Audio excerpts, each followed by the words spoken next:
We did the trilogy before, do these things and you'll never be successful. And now is part 2 of 13 ways to become a millionaire coach. Now, if you're thinking, oh, you know what, I couldn't do it, I'm not smart enough, I'm not good enough, I'm not this enough.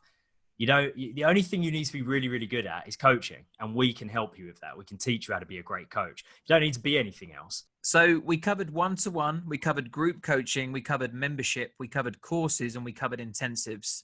Next up on the list is speaking. So this comes in 2 parts, as the one after is events, and they are different. And maybe you might be thinking, well, how is speaking and doing events different? And I'll explain why. So speaking is the first one.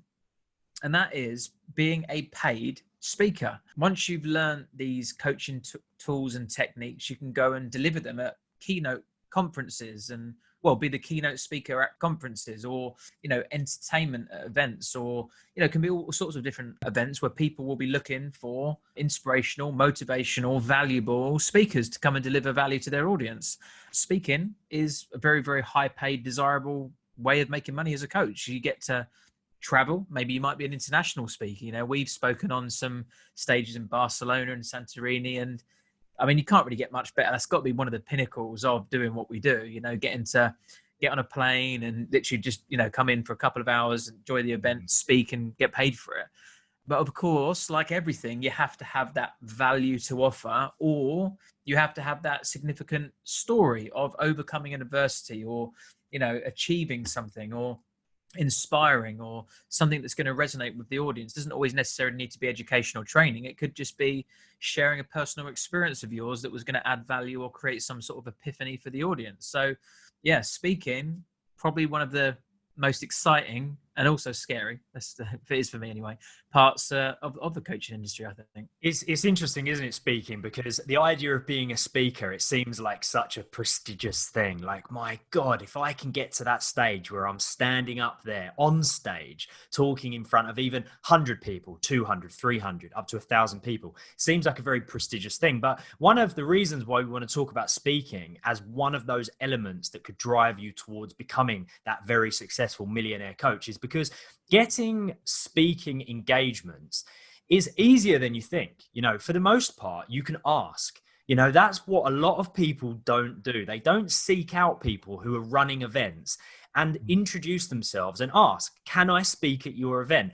How often does that happen? I think a lot of the times people have it in their head that they need the invite, right? Oh, I need to be invited to speak up on that stage, in which case I need to have already made a gigantic impact. Speaking up on stage is one of the ways of making an impact. And one of the ways that you get up on that stage is find out who's organizing that stage and ask them, can I come and speak at your event? This is what I've been through. This is the value I can offer. This is what I can teach. This is my story. I know I can do a great speech. I know I can do a good talk. I know I can motivate people. So get asking. But before you ask, think, what is it that you're going to talk about? Like, what value are you going to hand over? What story are you going to tell? Do the groundwork first. Then once you've got all of that stuff prepared, go and find some events and go and ask if you can talk at those events. I know. I like what you said about the groundwork there. All you got to do is look for something that's going on. Maybe it's a work conference, at the end of the year, and you just position it in a way that adds value to that audience. So you say, I know it's the end of the year. Obviously, Januaries are coming, new targets, new year, new goals, objectives. I want to come in, I want to deliver a speech that's going to motivate and empower your workforce, at that event. Give them a reason to want to say yes. Another thing to do is start getting your story out there. It's not all about story. Like I said, sometimes it can be, education or, it can be, something else. But a story, is very emotive and it's very powerful and it's very enjoyable to listen to. And people just typically like consuming stories and they get a lot of value from them as well. A good way to sort of get speaking engagements is by sharing your story online, because if someone listens to it and resonates with it and likes it and go, oh, that'd be great for the annual conference, or oh, that would be great for the Christmas party, or oh, do you know what, if my team heard that, do you know what, I reckon I'd get at least an extra 10% productivity out of them. So you got to put yourself out there, guys, and you got to share either the reason why you'd be good to come and speak at the event, or show them why by sharing that story and that journey with people.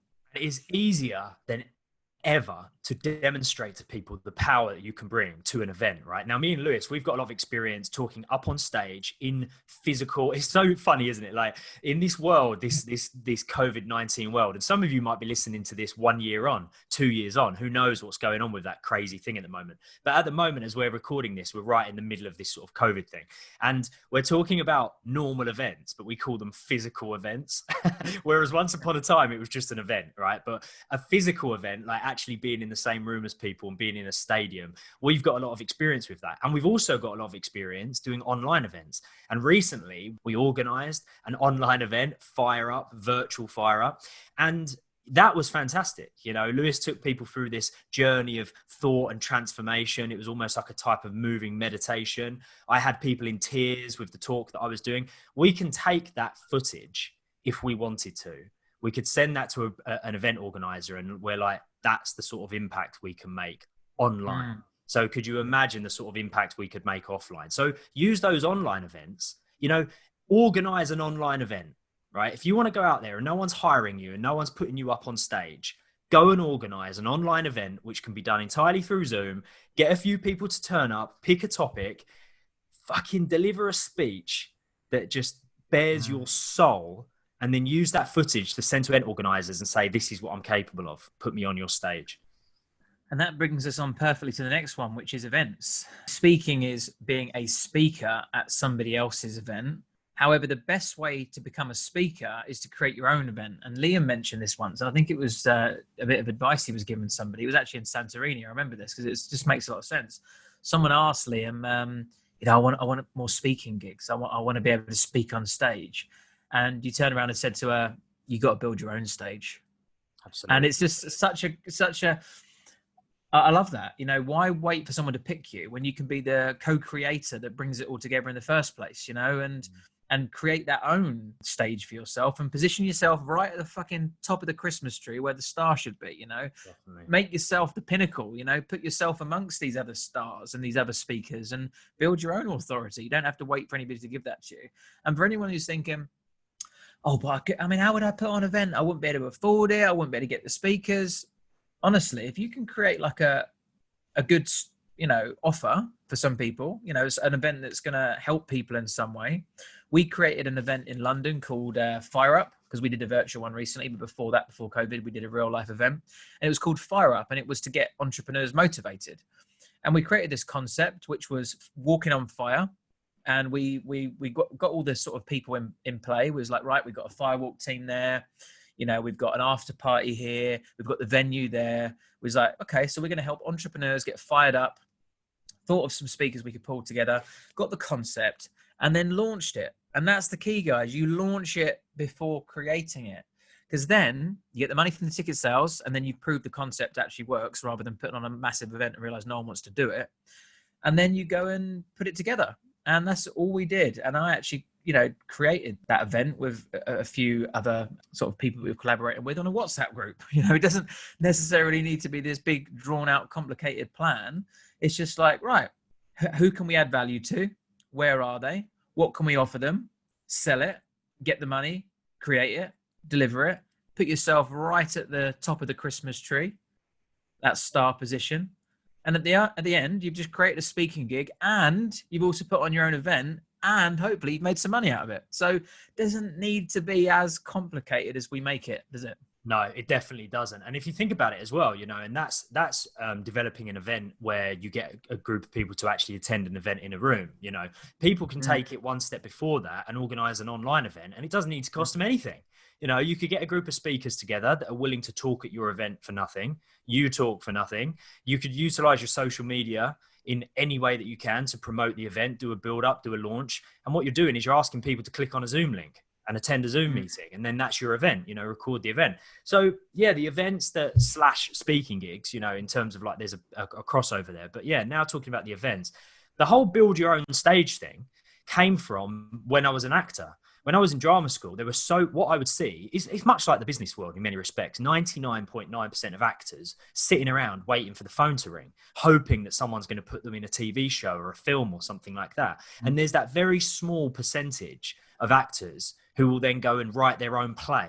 or write their own short film or write their own fucking feature film. Even I've seen that happen before. And then go and make it. You know, put yourself on the poster.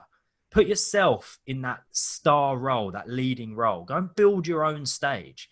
You know, and that's where I came up with the idea. And then when we was in Santorini and we were talking to that woman Danny, and she was just like, "Look, I just want to go have more speaking gigs." It's the exact same concept, isn't it? You know, and we've proven it.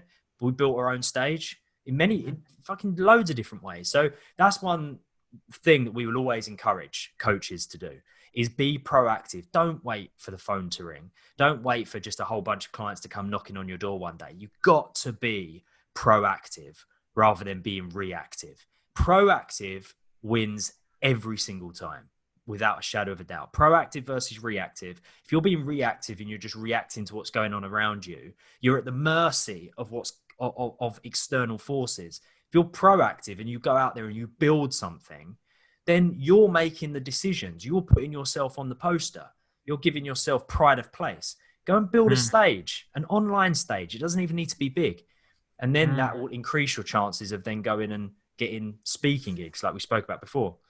Oh yeah, and speaking about money, of course, like to make $1 million from an event, it's doable. Like let's do a quick bit of a math on that. So say, for example, you charge £100 for a ticket, which you can charge anywhere up to a couple of thousand for a ticket. You know, some of these exclusive like masterminds, they charge like 10, 20 grand a ticket. It's ridiculous. Well, it's not ridiculous. It sounds ridiculous to me now. There'll become a point where I look at that and go, oh, is it only 10 grand for the ticket? That's nice. Do I get dinner with that though, right? Oh, cool, I'm in. But say, for example, you only charge £100 for a ticket. If you get, say, 500 people in a room, you've already made 50,000. But you've got 500 people that are there that may also want to continue their journey at the end of that event. Their emotions have been evoked through the inspiration. They've been around like-minded people. The energy is high. They've come to that event for a reason and they've taken a step. So they're actually looking to reinvest likely to the next stage of their journey. So say for example, 20% of 500 people, which is 100 people, buy a course for say $3,000 that you have that's another 300,000. So that's 350,000 that you can make from an event of 500 people. Now, if you do 3 of those a year, that's your $1 million. And all that is, you know, one every 4 months or whatever. So just trying to show the maths of how we can get up to that £1 million mark. Now, we've never done anything of that size. It's not easy, but it is doable. And that's what we're trying to share with you, options and vehicles that you can use, whether or not it's straight away or a little bit later down the line. But you might decide that is where your passion is. I want to create events. I want to stand on stage. That is me. And you might put all your energy, all your resources, all your marketing into just those events. And you might just do one event every 4 months and make 350,000 because everything you've done is designed to get as many people in a room and sell that course as hard as you can. And you could do that and you could make $1 million a year from it. So I think you bring up a really important point as well, which is actually calculating it like that and breaking it down. Like, have you ever seen, I love that picture. Have you ever seen that picture that circulates online every so often where it says like how to make $1 million and then it breaks it down in terms of course sales and membership and stuff like that. And when you look at that, you realize how doable it is because before you think about the term $1 million, like you hear it on movies and TV, it seems like a dream, doesn't it? Like lottery and $1 million. It's like, oh, it's just an unobtainable number. But then when you break it down and you look at how many, okay, I need X amount of course sales, X amount of ticket sales, X amount of membership sales. You look at it and you think, I could do that. I definitely do that. Like all I need to do is get the message right, get the marketing right, get my reach out there, add shit loads of value. And that's something that we could pull off.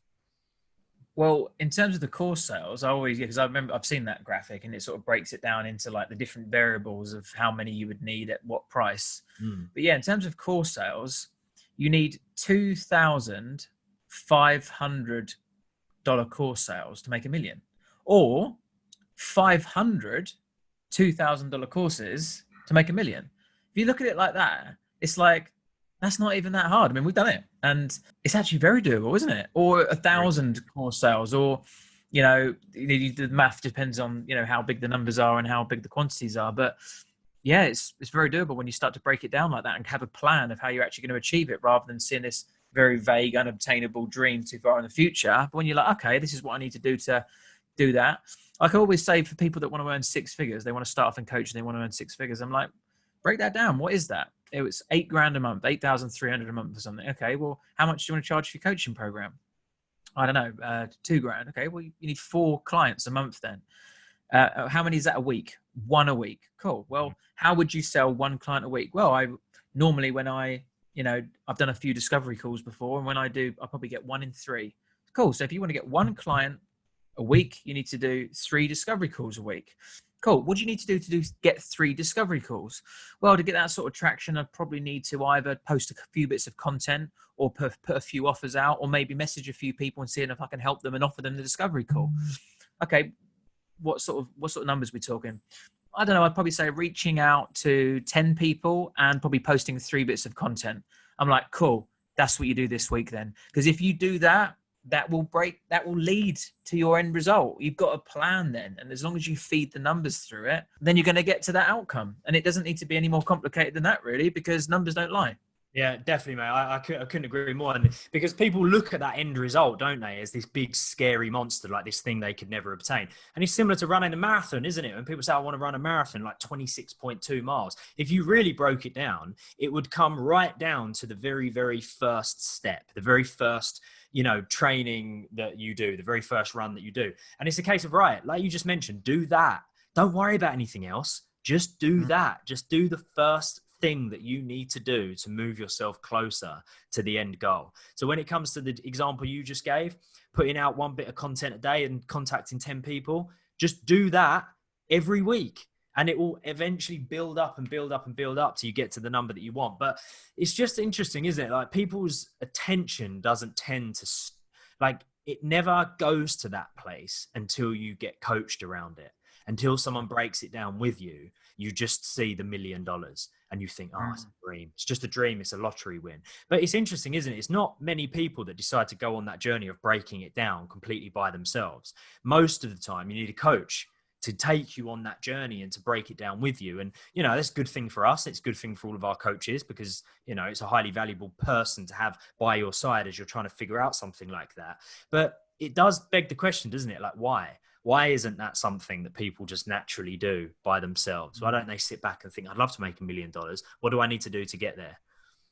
Self-belief, isn't it? They don't believe it to be true. Like everything around them says that that's not possible because they're in that same environment, and they're listening to the same stories in their head, and they're listening to all the sort of old school language from people saying, don't want for nothing, don't live above your station, don't take risks, do something more stable, it's greedy to want more. And they listen to all that and then they just think, and then like you say, lottery win, it just looks like a lottery win. And they put that sort of, money on this unobtainable dream that only people like celebrities and people that are born into wealth or people that win the lottery get. But the reality is, I did the numbers a little while ago, researched it, and there's like absolutely tens of thousands or millions of millionaires every year that are being created from their own wealth. I can't remember how many it is now, but it's a lot.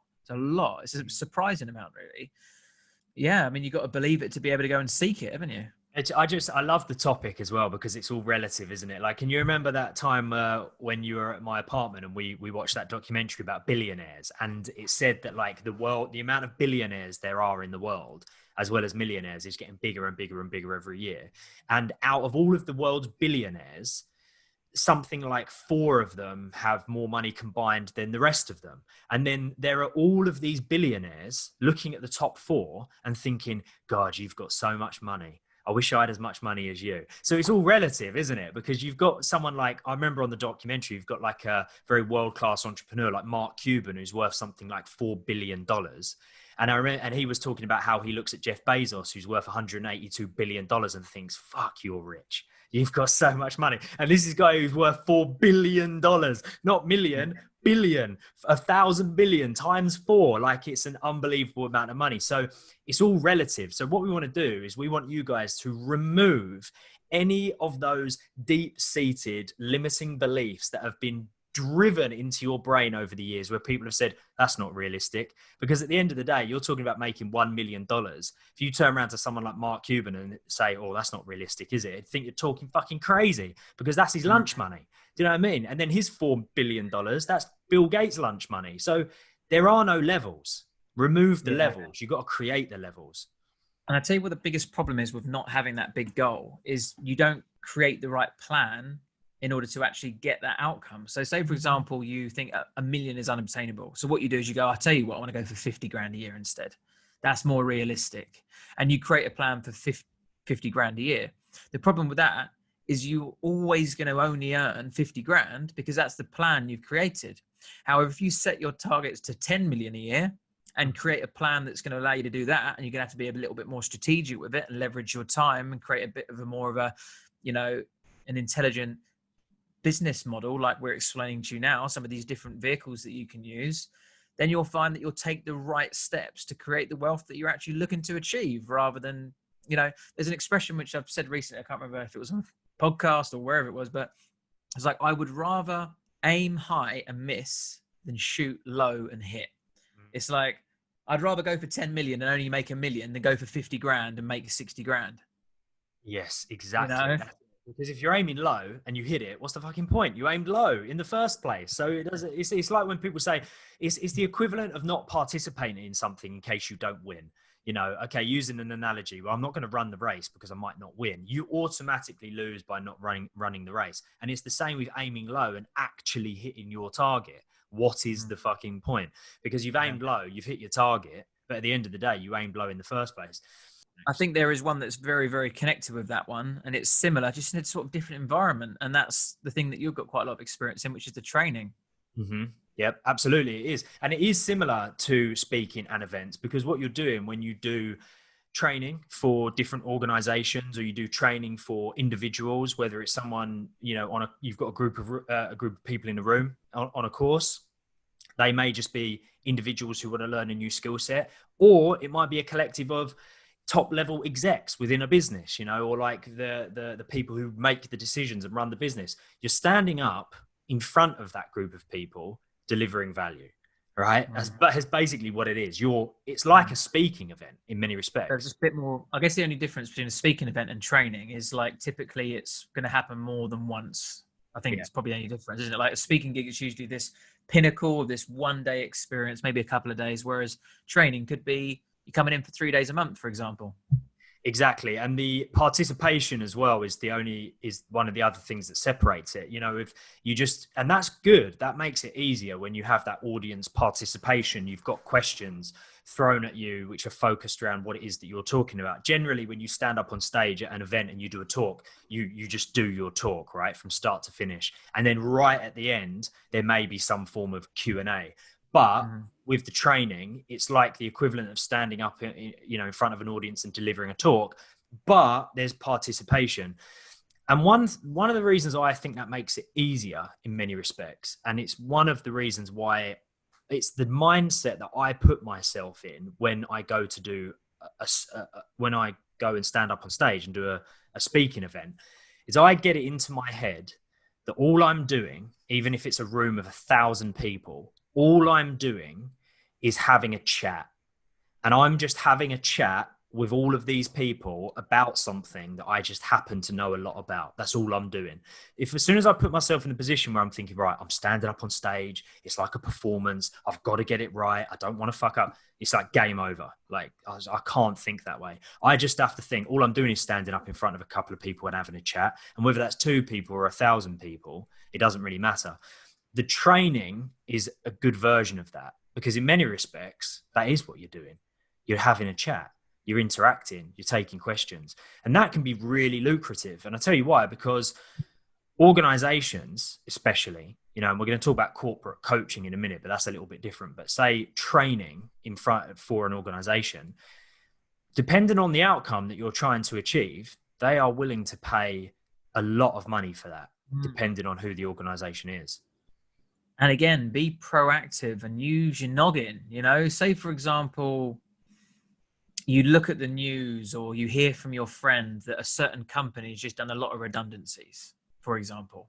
Why not approach them and say, hey, I've got a lot of experience with mindset and I'm good at sort of allowing people to, well, the reason I use that as an example is you did that one, didn't you? Yeah. But they came to you. But yeah, you could say, I want to help them bridge the gap between their using their skills and resources to take their next step in their career. Or you could say, I just want to help them feel more positive so they doesn't leave a bad taste in their mouth, so you don't damage your company reputation. Or you just think of a hook in where you can add value to that organization and the people. And if the result and the benefit of it outweighs the investment they've got to pay, then they'll do it. And the reality is it probably will, because say, for example, you've got like 300 people that have just been made redundant. That's a lot of people. And if you can come in and just pay, they can pay one person to help all 300 of them at once. That's a pretty good deal. Even if they charge like 10 grand, if you spread that out over the 300 people, it's not much at all. And if you think about the difference between that and potential, like, I don't know, lawsuits because they're unhappy with the fact they've been dismissed, but if they're left in a more empowering, uplifting way as they sort of come to a close of their employment, maybe it will save them money as well. So it's like in the legal fees. So there's always ways you can spin it. And if you're the person that puts that opportunity in front of somebody, some people are going to buy it. Definitely, 100%. And I think one of the downfalls that coaches get into when they approach, or they're thinking about approaching companies and organizations for a form of training, is the amount of money that they're thinking about. Could I really charge that? I find that a lot of people get themselves into the mindset where they're thinking, oh, surely I couldn't charge 10 grand. Because what they're thinking is they're thinking about an individual person spending that 10 grand on that coaching. Yeah. But what you've got to realize is the organization that spends that money. And even though the money is obviously still as valuable to the organization it is to any other person, they have a budget for that. They have a budget. They've already made the decision. They need to spend a certain amount of money on this one bit of training because they need that end result. And it's not Jane that works in accounting who's going to pay for it out of her own pocket. It's not Michael on reception paying for it. It's not even the fucking top dogs really paying for it. The organization is paying for that training. So from your perspective as a coach, if you're in a position where you're able to demonstrate that you can get them closer towards the result that they're looking for, and they have already made the decision, that's the result they want. Like Lewis said, maybe it's trying to, curb the unhappiness of people that are being made redundant to try to eliminate lawsuits. Or maybe it's their top execs who are like really fucking struggling to find clarity and they're losing their confidence. That could be costing these organizations hundreds of thousands of pounds a year. And if they're able to remedy, go on, mate. Just to say, especially something like maybe a sales floor. I mean, if you could increase a sales team's productivity by just 10%, you could increase their entire company's revenue by 10%. And if they're making multi-millions, that to them could be worth hundreds of thousands of dollars. Exactly. So you as the individual that's thinking, I couldn't charge 15 grand for that. I'm only going in for a week. It's like, come on, like you got to calculate the effect that you're having within that organization. And like I said, the amount of people that are there, say, for example, it's a sales team of 300 or, a HR department of 300 or whatever it is.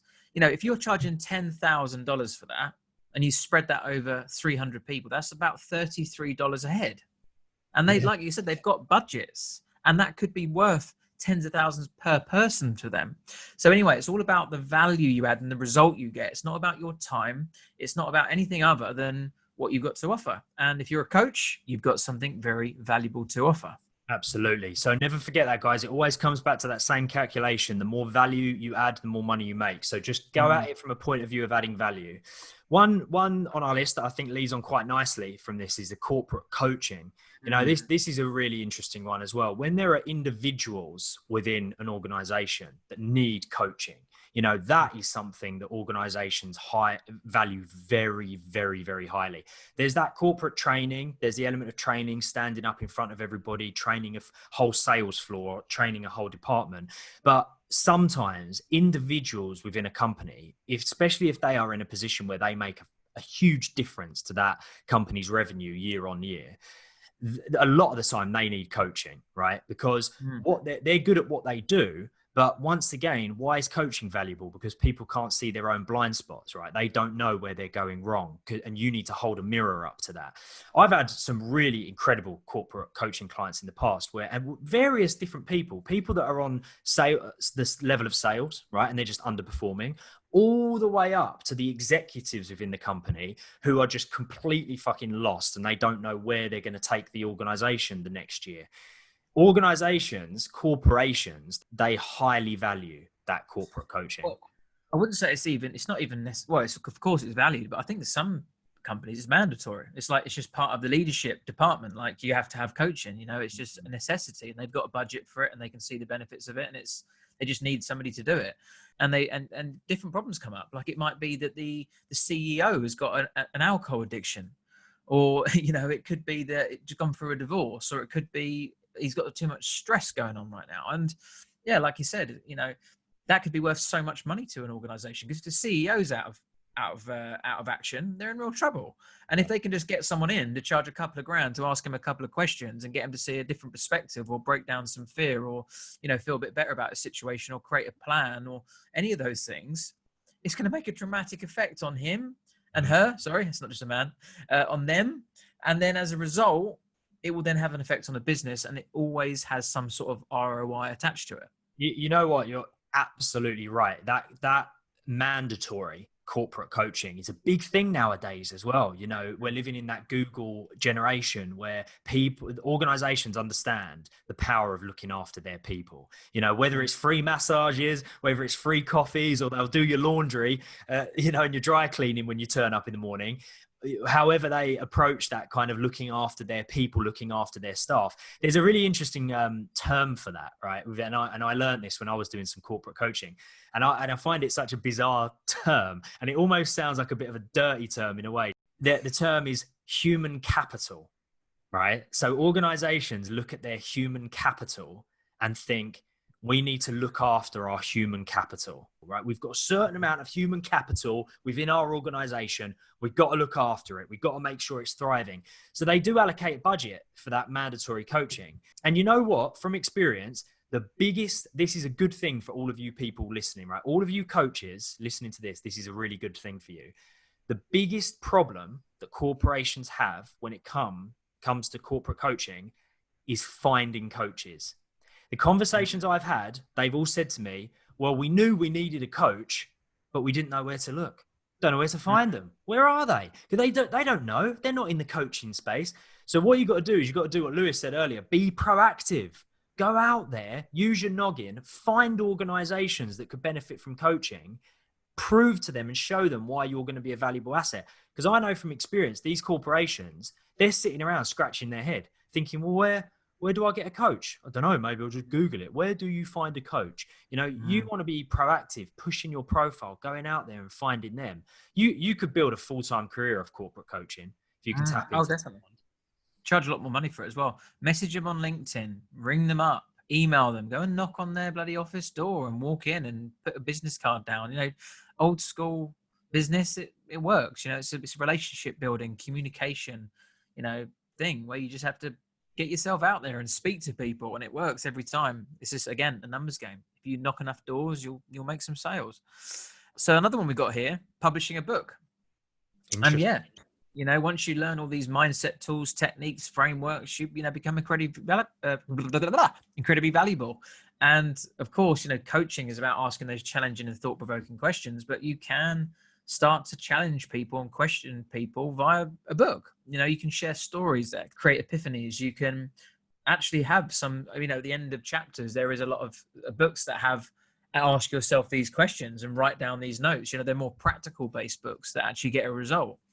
Like books that are called literally like how to break down fear. They're not necessarily these like fictitious books about, just you and, or they don't just have to be about story. They can be quite practical step-by-step guides these days as well. And, again, it's another money maker. It's on one end of the spectrum. When we were saying sell 500, 2,000 pound courses, this one would be the other end of the spectrum. To make $1 million, you'd probably have to sell, let's work it out. So say $1 million divided by how much is the book? 19.99. Mm-hmm. You have to be selling 50,000 books. So it's not going to be something that's going to happen overnight, but who knows, if you get the right book and it gets to the top of Amazon and it sort of, starts to do the rounds, it's doable. Yeah, that's you. Interestingly enough, you've written a couple of books, haven't you? And it's like you're going to start that journey of, figuring out where you get a book published. But I mean, that in itself is a big achievement, isn't it? Just writing one. But you've actually written a couple of books, really, haven't you? I'd go as far as to say. Yeah, I mean, because I thought I've written some ebooks and then I didn't realize that I wrote them. I didn't realize how short books actually are. I mean, that sounds quite crazy, but when you think of a book, because it seems like this thing that people in films take like 5 years to do on their typewriter. Yeah. You feel like it's a really long process, but I've written ebooks and realized that I've written twice the length of an actual book. Yeah. In a week. Yeah, exactly. Like if you've got something to offer of value, all you need to do is just dump the fucking words from your brain onto a piece of paper. Like it's not, oh, what am I going to write about? It's just writing about the things that you already know. I love it. I love it. I love it. So, guys, that's another one to not look at as some unobtainable goal. Like Lewis said, you see it on movies, people taking 5 years to write a book, and then it takes 10 years for anyone to read the book. Don't look at that. We're living in a different age. We're living in this instant age of being able to write a book on your laptop and get it out there to the big wide world. So, anything within this list, we want to try to remove that instant thought of, oh, it's unobtainable. Surely not me. Just get rid of it. I couldn't count to 12 at the start of this fucking podcast, right? I was struggling to count to 13. There you go. Done it again. And you know what? We're there. We're at that stage, millionaire coaches. So just go for it, guys. There's nothing that isn't unobtainable. Just push it, and add as much value as you can. Just on the book thing, I know someone that's written a book in 2 days and it was a bestseller as well. And you can also self-publish books these days. Like it's really, you could probably like get a book on Amazon in a couple of days. Like you literally just need to get a cover mocked up for it. You need to get it uploaded and that's it. Like self-publishing is a thing now. You can even get published and pay for it. It's only cost like $5,000, which is quite a bit of an investment. But if you want to become an author, I mean, most people can get together $5,000, even if they're in a job that doesn't particularly pay very well, So it's like these dreams don't have to be dreams. They just become plans and you just figure out the way of doing it. Oh, okay. I need to get on Amazon. Right. How do I do that? And fucking go on YouTube and find out how. All these things are possible, guys. You just got to make a plan, find out the information you need to do it, and then just go and do it. Saying that though, I haven't got a book yet, but I will have one soon. I've written it. I just need to get it published. Yeah, well, you've done the chunk, haven't you? You've written it. The book is written. Yeah. And you can get it published. Yeah. And we've got the ebooks on the website. So if you go to the Coaching Masters website, there's some ebooks on there. So I have written an ebook. I just haven't had it in that physical form in Waterstones yet or whatever. But it'll happen because I'm going to make it happen. Not because I'm like, oh, one day it will come to me. No, I'm going to, I've got the plan and I'm working towards it right now. So watch this space, guys. Hopefully one day you may be smelling the pages of my book. How long have we got left? We've got about 15 minutes to get through 4 collaborations, influencing, retreats, and masterminds.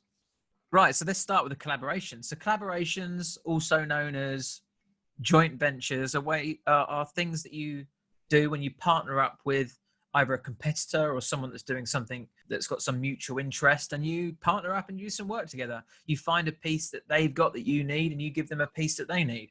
A classic one, if you're just getting started out as a coach, is looking for people that maybe have an audience or an email list or some sort of Facebook ad retargeting list or a Facebook group, or people there that want to buy something that you could potentially go and sell something to. And if that person doesn't have a product and they've got an audience, but they don't have the product, therefore they don't have the 2 components that are actually going to make some money out of it. So all you do is you approach these people and you say, hey, I just happen to notice that you've got a big audience of these people.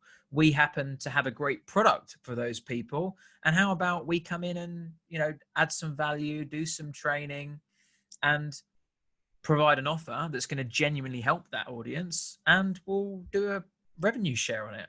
Now, that's a benefit to everybody because the people in the audience get a great product that they need. We're not selling random shit that people don't want. We're finding an audience that will benefit from what we've got. The community leader or the owner of that audience or the owner of that list or whatever it is makes considerable amount of money from doing nothing other than selling to their audience, which they don't even need to do because it's something that the other person can do. And you, as the person that's initiated that joint venture, makes the money from your course sales. It's a win-win-win. And if you find the right audiences, you can make an incredible amount of money from doing things like that. Yeah, if you ever need any form of testimony of why collaborations are such a good thing, the Coaching Masters, we look to collaborate with the right people. It's the testimony comes from us. People have seen the growth of TCM. They see the power of TCM, the amount of value that we add, and collaborations is a big thing for us. JVs is a big thing for us. Trying to find those groups of people that we know would massively benefit from what it is we do, right? Which is a lot of people. So if any of you guys ever listen to that and think, I don't know if that'd be valuable, I don't know if that'd be worth my time, it is 100% worth your time. Just take it from us. Building bridges will win over destroying bridges every single time. Collaboration over competition is something that we say. We want to collaborate instead of compete, because we understand there's a power in collaboration. So even if you're just starting out as a coach, like Lewis said, go and do it. Look for those collaborations. Yeah, and it doesn't even need to be your competition as well. It could just be something where you do complement that person's audience. Like, say, for example, you are a mindset coach for personal trainers. Just a random niche. Mindset coach for personal trainers. What you need to do is you need to find an audience of personal trainers, and that person that sort of owns or leads that audience of personal trainers, they don't necessarily have to be doing mindset as well. They might be doing something completely different. They might be selling clothes to personal trainers. So they might literally be like a clothing manufacturer for personal trainers. And you're saying, hey, I can come in and sell my mindset coaching to your personal trainers.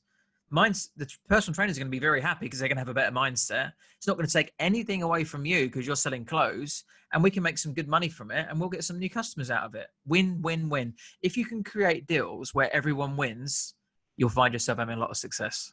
100%. And think of the scale of that as well. Like, think about these gigantic organizations like Gymshark and Gym King and stuff like that sell. I mean, the guy who runs Gymshark, he just signed his company over for like $1 billion or something the other day.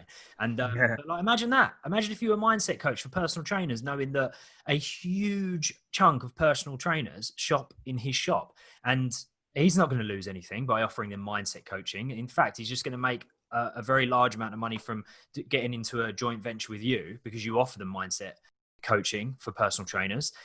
And imagine that, like, that's obviously, we're talking like the proper, far end of the scale there, but it's the possibilities are limitless. You just got to think outside the box. You just got to be creative with it. We made $250,000 on one Facebook Live with a collaboration once because it was just the perfect fit. Everything that they needed, we had. And that's when synergy happens and money's made because there's value exchanged. That's what it's all about. Right, next on the list, influencing. So if you're adding value to an audience and you're building a social media following, you may just build that following up because you're helping people. Of course, you've got influencers these days that are sort of famous for the sake of being famous because they've been on a TV show or something. But maybe what you've done is you've built up this following by just genuinely being valuable to an audience and having like likable and shareable content and people tagging other people in your content because it's good. You're helping people, you're adding value. If you build up that organic following, then you now are the owner of that audience that is valuable to somebody else. You don't even necessarily need to sell your own product. You may want to sell someone else's product. You are on the other end of that spectrum now, where you have the audience and someone else will have something to sell. So yeah, you could sell these little things that people sell typically on Instagram or whatever, these coupon codes to these, meal preps or whatever. Or you could sell something much larger, or maybe you could go into business and sell your own product. But yeah, actually having a following and influencing can be a great opportunity. We think it's not done as well as it could be. And there's actually one of our former podcasts episodes that we've done on turning influence to impact in a way that we think it can be done much better. But yeah, if you want to just post social media content and have great photos and add a bit of value and build up a following, you can monetize that, not just from selling products and being like an affiliate, but also from monetizing the views and things you get on like a YouTube channel, for example, and also contributions. There's websites and things called Patreon and others as well, where you can ask your community to donate to the content that you're creating, and they might donate, watch a video and think, wow, that was brilliant, and chuck you $10. But if you've got hundreds of thousands of people there, it can soon add up. So probably the most long-term opportunity you can look to create, because building up any type of following takes a lot of time. Or maybe you're someone that already has it and you're thinking, wow, I'm an influencer right now, I've got loads of like followers, but I'm not making any money from it. Now would be a good opportunity for you to train up as a coach, learn some valuable skills to be able to create your own product, maybe a course, and then sell it to them. Because if you've got traffic, i.e. the audience, and a way of converting them, which is something we can teach your, online digital marketing can teach you, and you have the product, which is something that you need to have, which is genuinely valuable, i.e. a course, you've got the winning formula. So find all three pieces: the audience, the way of converting it, and the product, and you can make as much money as you need. And you don't necessarily need to have all of those pieces. You can have just one. You might be the digital marketer in the middle that glues the two together for other people. You might be the influencer that sells other people's products, or you might be the person with the product that utilizes other people's audience and influence to sell your courses. But if you have all three, that's where the magic happens. Definitely. And I'm sure that that is something that not a lot of people would have thought of before. For all of those people listening to this podcast, the idea of that, you know, the traffic, the conversions and the product might be something that you've never heard of. It might be something you never thought about. But once again, it simplifies the whole process. And that's what we love to do. You know, they say complexity is the enemy of execution, right? When things are too complex, you just don't do anything with it. And that is true. If you can simplify all of these processes, you're much more likely to be successful. So just think, all I need is, I need traffic, then I need a way of converting that traffic in order to buy this one product. So I need traffic, conversions, and a product. All right, just break it down. You can create that stuff. Just go out there and create. That's what we want to try to do. Don't be a millionaire. Go and make some money. Go and change the world. Go and add value. I was going to say this time next year, Rodney, but I've just remembered we've actually got an international audience, and there's probably a load of Americans going, why did he just call him Rodney? That's what I'm confused about, you know? That was no offense to you, American guys. We love you. There's we Americans are actually creating a very big part of our community and the people that we serve, and we love working with them. So that wasn't me. I was going to say taking the Mickey, but then again, that's another question. What do they say? Like, shit. They don't say taking the piss as well, because I've said that before.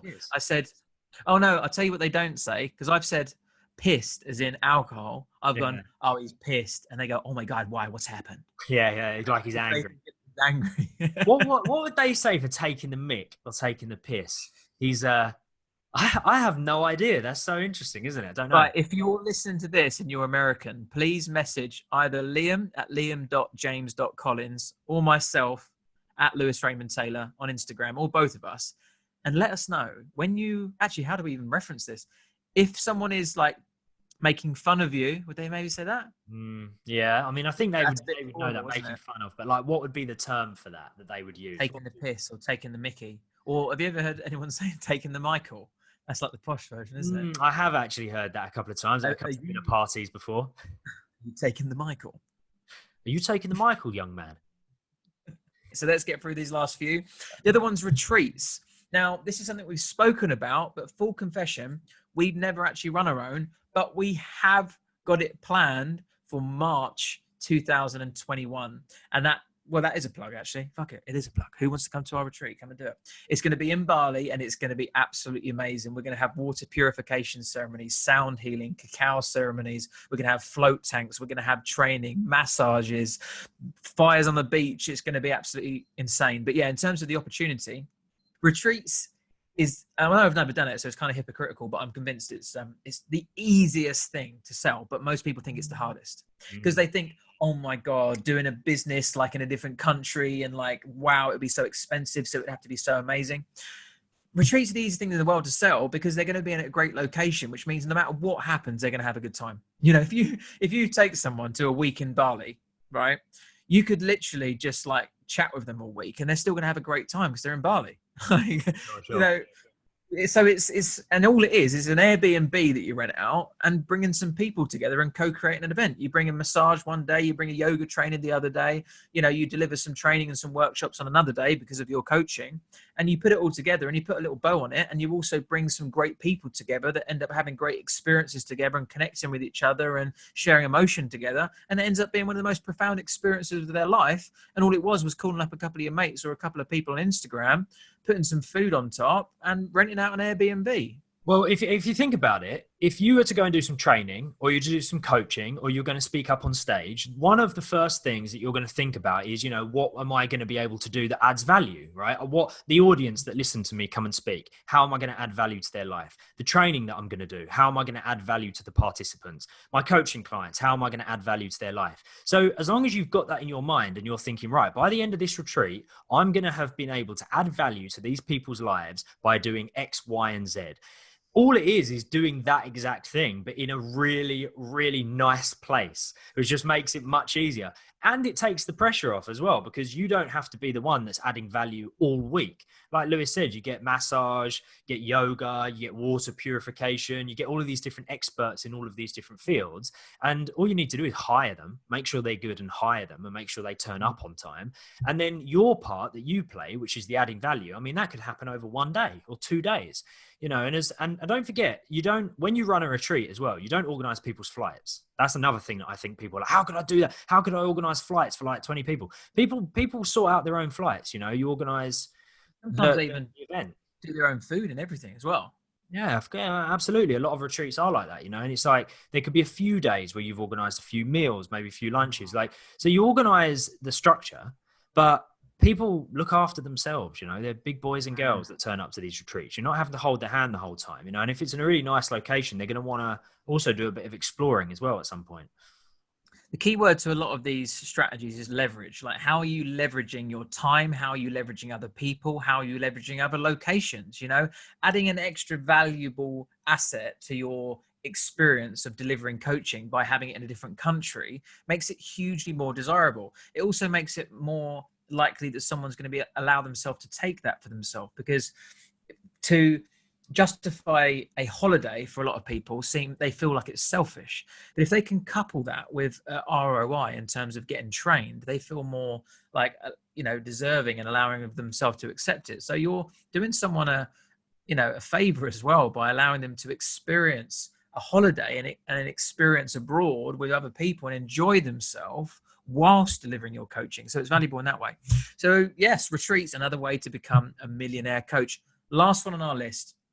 Again, keyword here, leverage. And the reason why you could leverage this one is mastermind essentially is a group of people that share their experiences with one another. Now, they are slightly different depending on what the format is, but the traditional way of a mastermind is essentially charging for a place at a dinner table, a Zoom call, and all sharing each other's skills and experiences and wisdom. Essentially, normally what will happen is one person will say a challenge that they have with their business or a challenge they have with their mindset, and then everybody else within that mastermind will actually help them with that thing. And then you get a chance to utilize all of these people within that mastermind.